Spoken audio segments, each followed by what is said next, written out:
इस वीडियो में हम लोग जानेंगे एमए सेमेस्टर 4 का 402 पेपर में क्वेश्चन क्या क्या आया था उसके बारे में। यह आपका एग्ज़ाम डेट था 22 जून 2022 को एग्ज़ाम हुआ था। यह क्वेश्चन आपको रांची यूनिवर्सिटी तथा उसके सभी कॉलेजों में यही क्वेश्चन आया था, जिसमें 402 में आपको पेपर ए, बी और सी 3 पेपर रहता है। जो भी आपको चॉइस लगे वह पेपर आप सॉल्व कर सकते हैं। जैसे कि ज़्यादातर यूनिवर्सिटी में, रांची यूनिवर्सिटी का ज़्यादातर कॉलेज में पेपर 400 नंबर ही सॉल्व करते हैं। तो इसमें हम लोग तीनों क्वेश्चन देखते हैं, ए, बी और सी 402 का।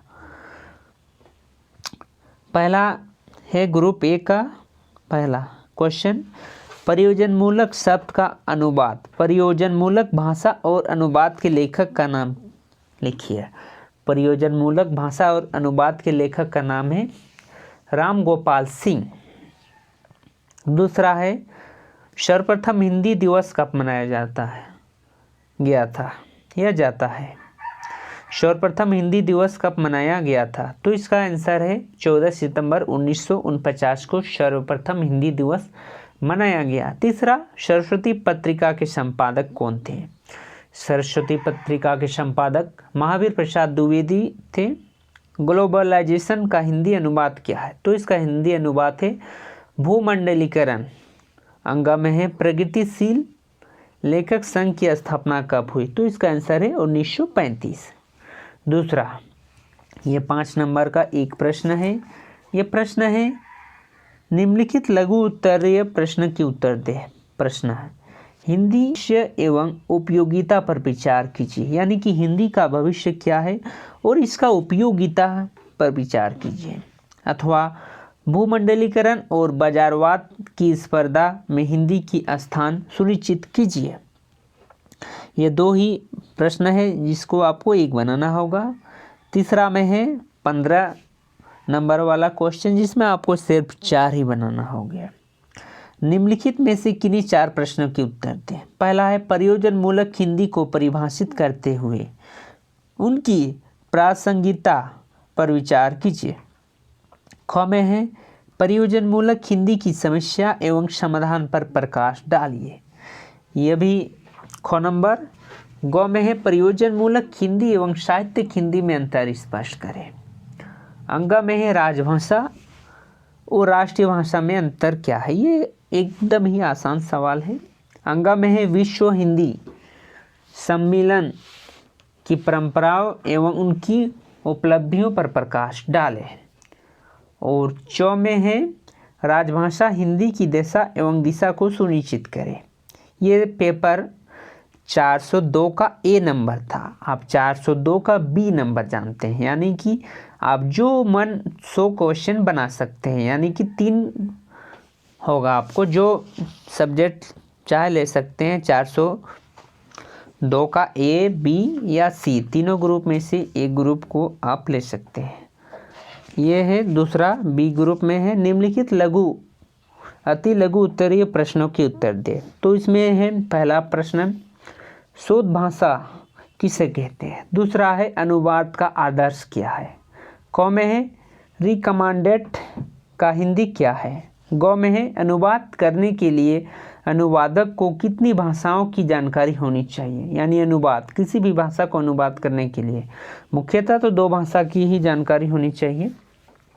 अंग में अनुवाद को अंग्रेजी पर्याय क्या है? यानी अनुवाद को हम लोग ट्रांसलेट कहते हैं, तो इसका आंसर ट्रांसलेट होता है। दूसरा में है निम्नलिखित लघु उत्तरीय प्रश्न के उत्तर दीजिए। भाषांतरण से क्या तात्पर्य है?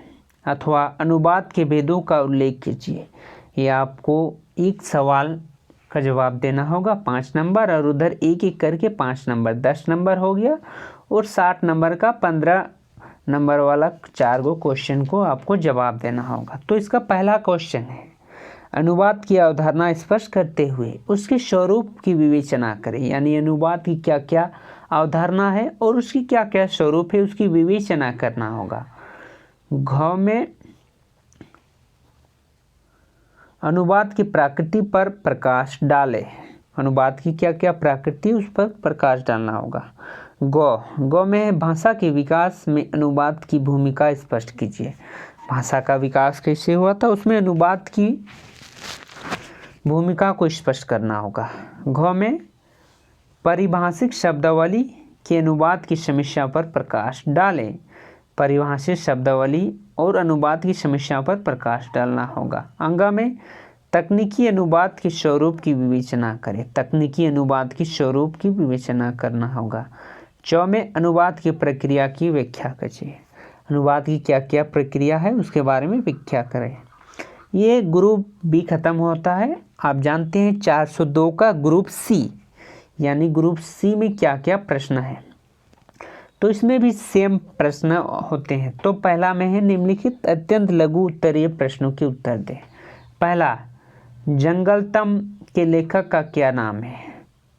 ख में है जंगलतम में पात्र मानव या दूसरे प्राणी है।